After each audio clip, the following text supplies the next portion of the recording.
Dimas dan Arini menikah bukan karena harta, bukan karena kemewahan, tapi karena cinta. Mereka adalah pasangan sederhana yang memulai semuanya dari nol. Dimas hanyalah seorang pegawai biasa di perusahaan teknologi, bergaji cukup untuk kebutuhan sehari-hari tetapi jauh dari kata mewah. Sementara Arini, seorang wanita yang penuh impian, bekerja sebagai desainer lepas dari rumah. Mereka tinggal di sebuah kontrakan kecil di pinggiran kota Jakarta, cukup untuk berlindung dari hujan dan teriknya matahari, meskipun dindingnya tipis dan suara kendaraan dari jalanan masih terdengar jelas di malam hari. Namun, mereka bahagia.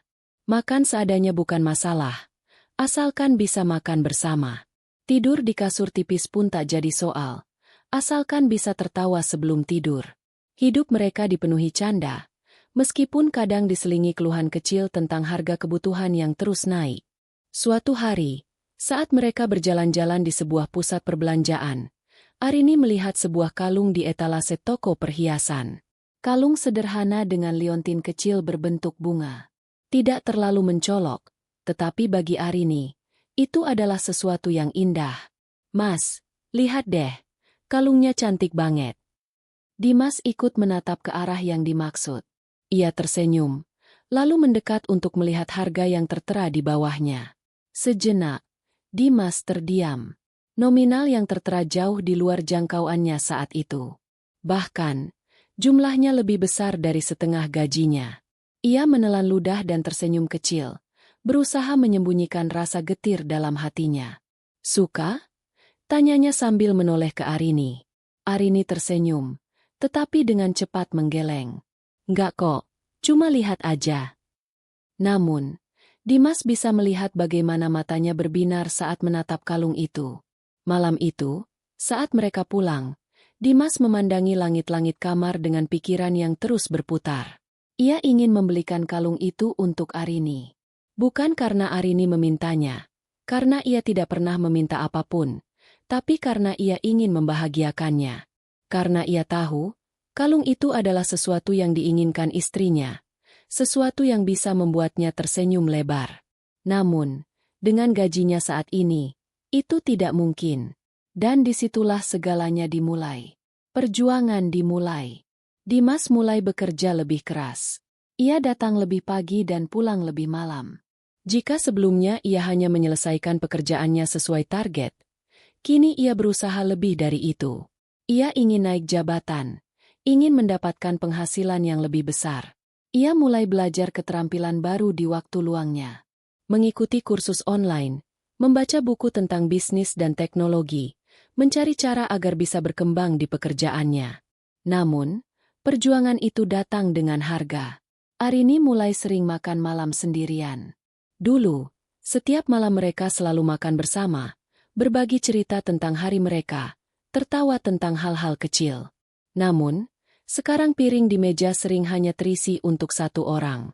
Arini tidak pernah mengeluh, tetapi Dimas tahu. Setiap kali ia pulang dan melihat istrinya sudah tertidur di sofa dengan televisi yang masih menyala, ada perasaan bersalah yang menusuk hatinya.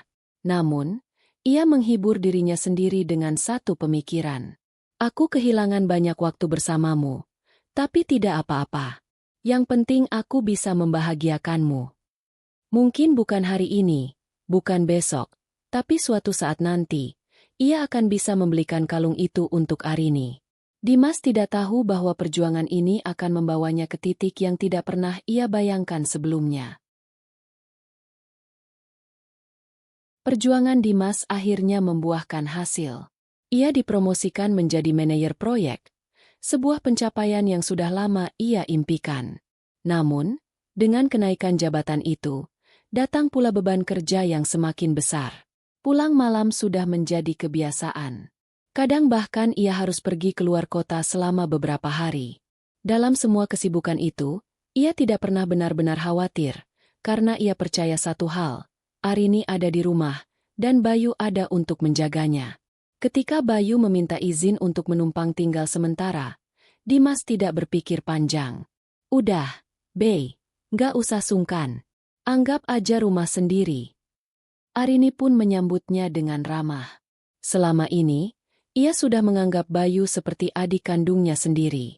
Selama kamu di sini, aku bakal sering masakin buat kamu. Loh, canda Arini. Awalnya, kehadiran Bayu membawa suasana baru di rumah. Apartemen yang biasanya sepi kini lebih ramai.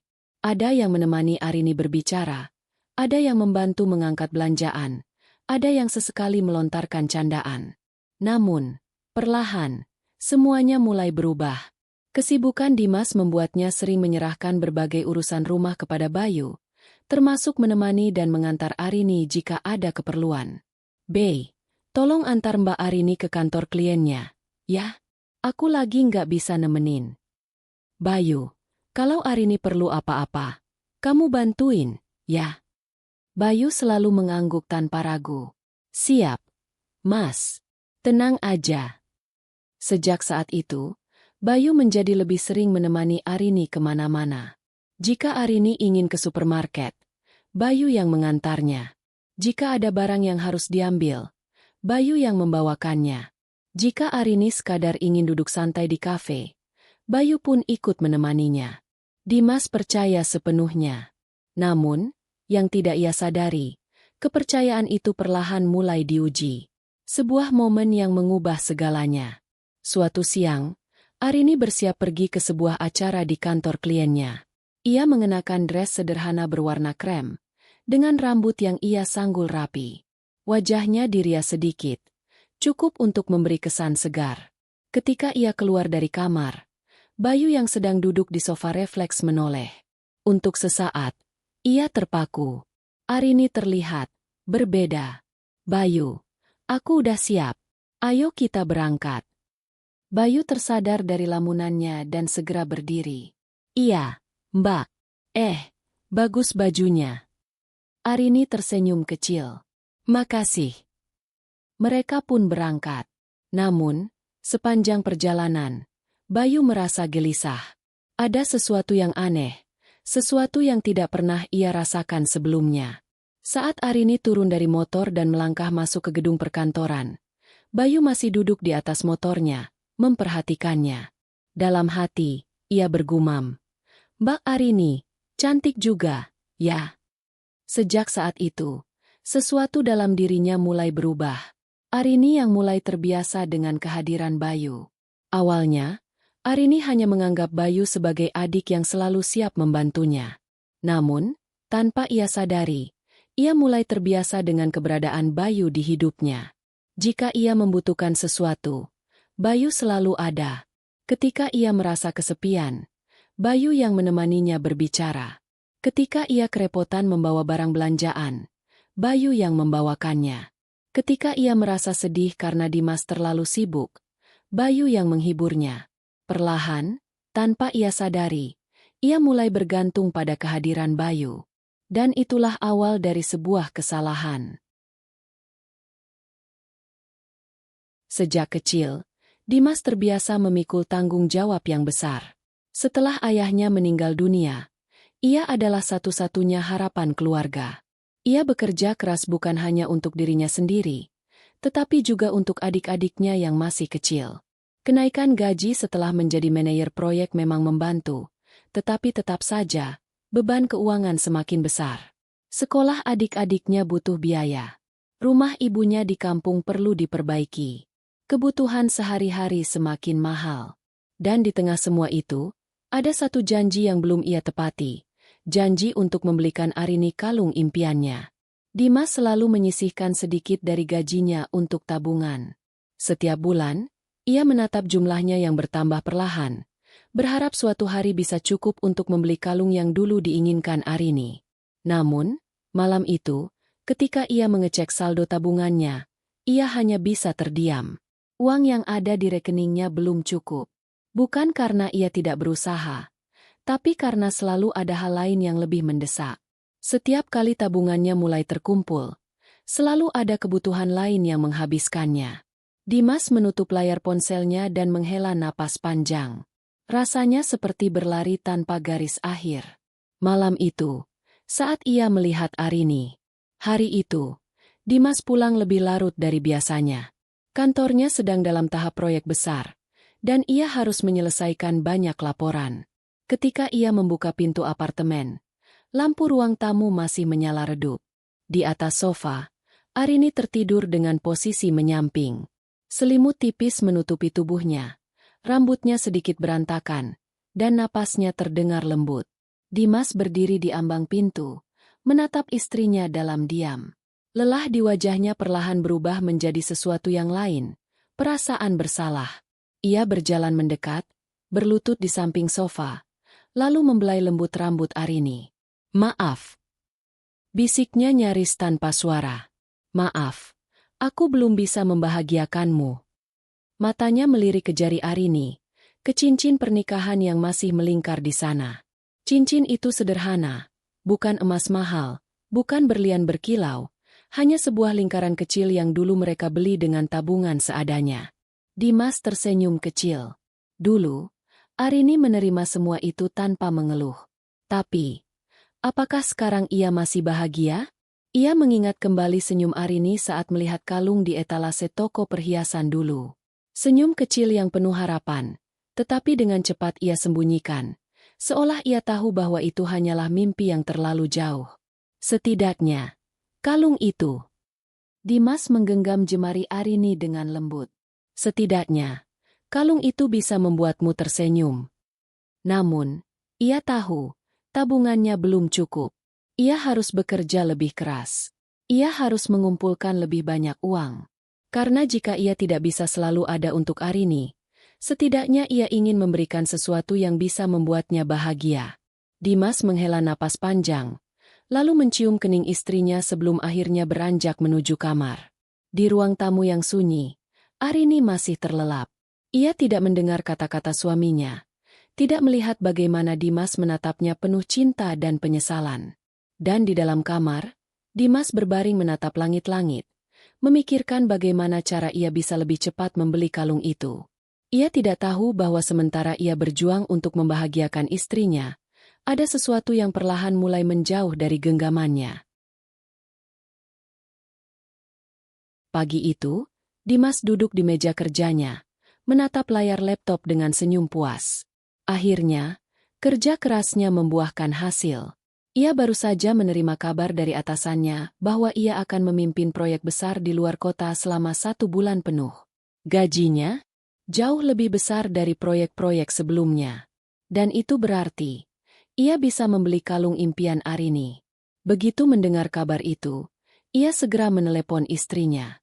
"Sayang, aku dapat proyek besar di luar kota." Suaranya terdengar penuh semangat. "Wah, serius? Selamat ya, Mas." Suara Arini di seberang telepon terdengar ceria, tapi ada sedikit keraguan di dalamnya. "Aku bakal sibuk sebulan penuh. Tapi ini kesempatan bagus. Kamu gak usah khawatir. Bayu kan ada di rumah. Kalau ada apa-apa, minta tolong sama dia ya." Arini terdiam sejenak, lalu menjawab, "Iya, Mas. Kamu hati-hati di sana." Tak lama setelah itu, Dimas berbicara dengan Bayu. "Bey, selama aku gak ada, tolong jaga Arini ya. Aku percaya sama kamu." Bayu mengangguk. "Tenang aja, Mas. Aku bakal jagain Mbak Arini." Tanpa sedikit pun rasa curiga, Dimas pergi dengan hati yang ringan. Ia hanya berpikir tentang masa depan yang lebih baik, tentang bagaimana akhirnya ia bisa menepati janjinya kepada Arini. Namun, ia tidak tahu, kepercayaannya sedang diuji dengan cara yang paling menyakitkan. Hubungan yang semakin jauh dari batas. Hari-hari pertama setelah kepergian Dimas, semuanya terasa biasa saja. Bayu tetap menemani Arini seperti sebelumnya, mengantar belanja, membantu di rumah, sesekali makan malam bersama. Namun, tanpa kehadiran Dimas, batas di antara mereka semakin kabur. Mereka mulai berbicara lebih dekat. Mereka mulai tertawa lebih sering. Mereka mulai terbiasa hanya berdua. Suatu malam, setelah mengantar Arini pulang dari minimarket, hujan turun dengan deras. Mereka berdua basah kuyup saat masuk ke apartemen. "Hahaha, kita kehujanan lagi." Arini tertawa sambil mengeringkan rambutnya dengan handuk. Bayu memperhatikannya diam-diam. Lama-lama, ia mulai menyadari sesuatu. "Mbak Arini, beneran cantik, ya?" Arini menoleh, sedikit terkejut. Hah? Apa sih? Bei, bercanda mulu. Namun, ada sesuatu di tatapan Bayu yang berbeda. Dan saat itu, Arini tidak menjawab. Sejak malam itu, hubungan mereka berubah. Bayu semakin sering mencari alasan untuk dekat dengan Arini. Dan Arini, yang awalnya hanya melihat Bayu sebagai adik iparnya, perlahan mulai terbiasa dengan kehadirannya. Mereka sadar bahwa ini salah. Tapi mereka tidak bisa menghentikannya. Dimas yang tetap percaya. Sementara itu, di kota lain, Dimas bekerja dengan penuh semangat. Setiap malam, ia menyempatkan diri untuk menelepon atau mengirim pesan kepada Arini. Sayang, kamu gimana? Baik-baik aja. Udah makan belum? Aku kangen. Awalnya, Arini selalu membalas dengan cepat, berbicara seperti biasa. Tapi, seminggu setelahnya, semuanya mulai berubah. Arini mulai terlambat membalas pesan. Kadang pesannya hanya dibaca tanpa balasan. Saat Dimas menelepon, seringkali tidak diangkat. Dan kalaupun diangkat, suara Arini terdengar dingin, berbeda. Maaf, Mas. Tadi ketiduran. Maaf, Mas. Lagi sibuk. Maaf, sinyalnya jelek tadi. Dimas merasa aneh. Tapi ia tetap berpikir positif. Mungkin Arini memang lagi capek. Mungkin dia sibuk. Ia tidak pernah berpikir buruk. Karena ia percaya. Kepulangan yang lebih cepat dari rencana. 3 minggu berlalu. Proyek yang awalnya direncanakan sebulan ternyata bisa diselesaikan lebih cepat. Itu berarti, Dimas bisa pulang lebih awal. Ia sangat bersemangat. Begitu menerima kabar dari kantornya, ia langsung pergi ke toko perhiasan dan membeli kalung yang selama ini ia incar. Akhirnya, aku bisa membelikan ini untukmu, sayang. Senyum di wajahnya tidak bisa disembunyikan. Ia bahkan tidak memberitahu Arini bahwa ia akan pulang lebih cepat. Aku mau kasih kejutan. Ia membayangkan wajah Arini yang tersenyum bahagia saat ia menggantungkan kalung itu di lehernya. Ia membayangkan pelukan hangat yang akan ia terima. Ia membayangkan malam yang penuh kebahagiaan setelah berbulan-bulan bekerja keras. Dengan perasaan penuh sukacita, ia naik ke taksi dan bergegas pulang. Namun, ia tidak tahu kejutan macam apa yang sebenarnya menunggunya. Dimas melangkah ringan menuju apartemennya. Di dalam sakunya, sebuah kotak kecil berisi kalung impian Arini tergenggam erat. Aku nggak sabar lihat wajahnya waktu aku kasih ini. Ia tersenyum kecil membayangkan pelukan hangat dari istrinya. Bagaimana mata Arini akan berbinar saat melihat hadiah ini. Langkahnya semakin cepat. Namun, begitu tangannya menyentuh gagang pintu, ia merasakan sesuatu yang aneh. Biasanya, rumah mereka sunyi saat ia pulang malam. Tapi kali ini, ada suara dari dalam. Suara tawa. Bisikan pelan. Desahan yang tak asing. Dimas terdiam sejenak. Jantungnya berdetak lebih cepat. Sebuah perasaan yang selama ini ia abaikan tiba-tiba muncul ke permukaan. Enggak mungkin. Dengan tangan yang sedikit gemetar, ia mendorong pintu perlahan. Dan saat itu, dunia yang selama ini ia bangun hancur seketika. Pengkhianatan di depan mata. Di ruang tamu apartemen yang seharusnya menjadi tempat penuh kebahagiaan, ia melihat istrinya, bersama adiknya sendiri, Arini dan Bayu, duduk terlalu dekat. Tatapan yang penuh kelembutan. Sentuhan yang tidak bisa dijelaskan. Dan yang paling menyakitkan, Arini tersenyum kepada Bayu seperti ia dulu tersenyum kepada Dimas. Seakan-akan Dimas tidak pernah ada dalam hidupnya. Seketika, dadanya terasa sesak. Jadi ini, yang sebenarnya terjadi. Mata Dimas menatap kosong. Pikirannya kosong. Mulutnya ingin berteriak, ingin meluapkan amarah, ingin bertanya kenapa, tapi suaranya tercekat di tenggorokan. Tangannya mengepal kuat, menahan sesuatu yang seharusnya meledak. Amarah yang begitu besar. Arini dan Bayu yang awalnya tidak menyadari kehadiran Dimas, terkejut saat melihatnya berdiri di ambang pintu. Bayu dengan cepat menjauh. Wajahnya pucat. Arini langsung berdiri. Tubuhnya gemetar. Mas. Namun, Dimas tidak menjawab. Matanya hanya menatap kosong ke arah Arini. Perlahan, ia merogoh saku jaketnya dan mengeluarkan kotak kecil itu. Kalung. Suaranya nyaris tak terdengar. Ia membuka kotaknya, memperlihatkan kalung yang telah lama diimpikan Arini. Namun kali ini, kalung itu tak lagi memiliki arti. Tangannya gemetar, bukan karena lelah, tapi karena kecewa yang begitu dalam. Untuk apa? Ini kalung sekarang. Arini terbelalak melihat perhiasan yang ada di tangan Dimas. Kalung yang selama ini ia impikan, ada di depan matanya. Mas, jadi selama ini kamu. Dimas menatapnya. Tatapan yang tidak pernah Arini lihat sebelumnya. Tatapan seseorang yang sudah kehilangan segalanya. Mas, aku bisa jelasin. Suara Arini gemetar. Air matanya mulai mengalir. Tapi Dimas tidak ingin mendengar penjelasan apapun. Karena tidak ada penjelasan yang bisa mengubah kenyataan. Kepercayaan itu sudah hancur. Dan tidak ada yang bisa diperbaiki. Dimas melangkah ringan menuju apartemennya. Di dalam sakunya, sebuah kotak kecil berisi kalung impian Arini tergenggam erat. Aku nggak sabar lihat wajahnya waktu aku kasih ini. Ia tersenyum kecil membayangkan pelukan hangat dari istrinya. Bagaimana mata Arini akan berbinar saat melihat hadiah ini. Langkahnya semakin cepat. Namun, begitu tangannya menyentuh gagang pintu, ia merasakan sesuatu yang aneh. Biasanya, rumah mereka sunyi saat ia pulang malam. Tapi kali ini, ada suara dari dalam. Suara tawa. Bisikan pelan. Desahan yang tak asing. Dimas terdiam sejenak. Jantungnya berdetak lebih cepat. Sebuah perasaan yang selama ini ia abaikan tiba-tiba muncul ke permukaan. Enggak mungkin. Dengan tangan yang sedikit gemetar, ia mendorong pintu perlahan. Dan saat itu, dunia yang selama ini ia bangun hancur seketika. Pengkhianatan di depan mata.